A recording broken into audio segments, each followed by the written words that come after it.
আচার পছন্দ করেন না এরকম লোক খুঁজলে খুব কমই পাওয়া যাবে। আমার তো আচারের কথা শুনলেই জিভে জল চলে আসে। আর সেটা যদি হয় টক ঝাল মিষ্টি জলপাইয়ের আচার, তাহলে তো আর কোনো কথাই নেই। তাই আজকে আমি শেয়ার করব আপনাদের সাথে এই টক ঝাল মিষ্টি জলপাইয়ের আচার, যেটা একবার তৈরি করলে ফ্রিজে না রেখেও অনেক দিন সংরক্ষণ করে খেতে পারবেন। তাই চলে যাই মূল প্রসেসে। আমি চুলায় একটা প্যান বসিয়ে দিয়েছি, এখানে গরম পানি করে নিয়েছি। তারপর 1 কেজি জলপাই আমি ভালোভাবে ধুয়ে প্যানে দিয়ে দিয়েছি। এখন হাফ চামচের মতো আমি দিয়ে দিলাম লবণ আর হাফ চামচের মতো হলুদ দিয়ে সবগুলো ভালোভাবে নেড়ে নিচ্ছি। তারপর একটা ঢাকনা দিয়ে ঢেকে দিব প্রায় 10 মিনিটের মতো সিদ্ধ করে নেওয়ার জন্য। দেখতে পাচ্ছেন পানিটা অনেকটা শুকিয়ে গিয়েছে আর জলপাইগুলোও ফেটে গিয়েছে, তার মানে এটা সিদ্ধ হয়ে গেছে। সবগুলো ভালোভাবে 1 মিনিটের মতো নেড়ে নিব। তারপর আমি নামিয়ে নিচ্ছি, একটা বোলে আমি নামিয়ে নিয়েছি। কিছুক্ষণ ঠান্ডা করে নিয়ে তারপর এই জলপাইগুলো হাত দিয়ে ম্যাশ করে নিব।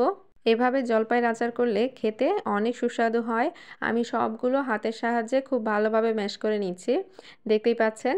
এখন এগুলো থেকে আমি কিছু বিচি আলাদা করে ফেলে দিব, কারণ জলপাই থেকে বিচিগুলোও বেশি হয়ে যাবে। এজন্য আমি কিছু বিচি ফেলে দিয়ে কিছু রেখে দিলাম। এখন হাতের সাহায্যে খুব ভালোভাবে আমি এটা মেখে নিচ্ছি, দেখতেই পাচ্ছেন। বিচিগুলো নামিয়ে নিয়েছি, এখন এটা রেখে দিব আর চলে যাব রান্নায়। আমি একটা প্যানে এখানে দিয়ে দিলাম 1 কাপ পরিমাণে সরিষার তেল, 2টো দারচিনি, তেজপাতা, সাদা এলাচ ও কালো এলাচ দিয়ে দিয়েছি। তারপর আমি কিছু শুকনো মরিচ দিয়ে দিলাম। এখন এগুলো একটু ভেজে নিতে হবে। চুলার আঁচ লো মিডিয়ামে রেখে এটা ভেজে নিতে হবে। তারপর আমি এখানে 1 চা চামচ দিয়ে দিলাম 5 ফোড়ন মশলা। এটা ছাড়া আচারের স্বাদই আসবে না, তাই 5 ফোড়ন মশলা অবশ্যই দিতে হবে। আমি এটা একটু ভালোভাবে ভেজে নিয়েছি। তারপর এখানে দিয়ে দিলাম হাত দিয়ে ম্যাশ করে রাখা জলপাইগুলো।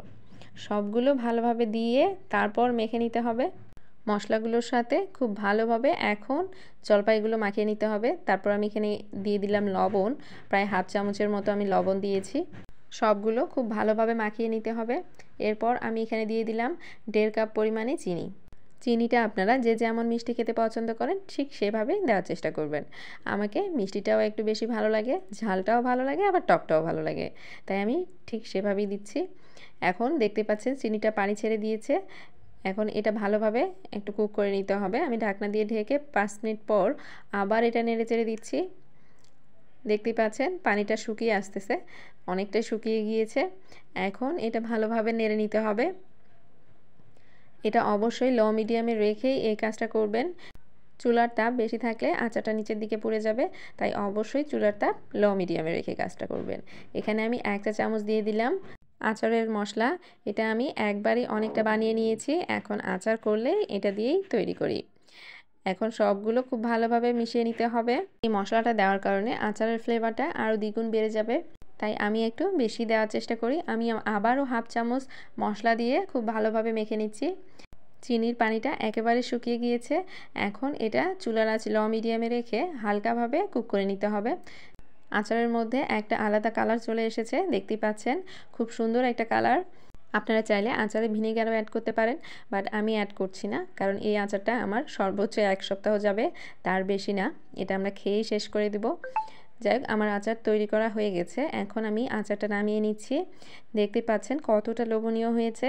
এই আচারটা এমনি খেতেও অনেক টেস্ট, যে যেভাবে ইচ্ছা খেতে পারেন। অনেকে তো গরম গরম ভাতের সাথেও আচার খেতে অনেক পছন্দ করে।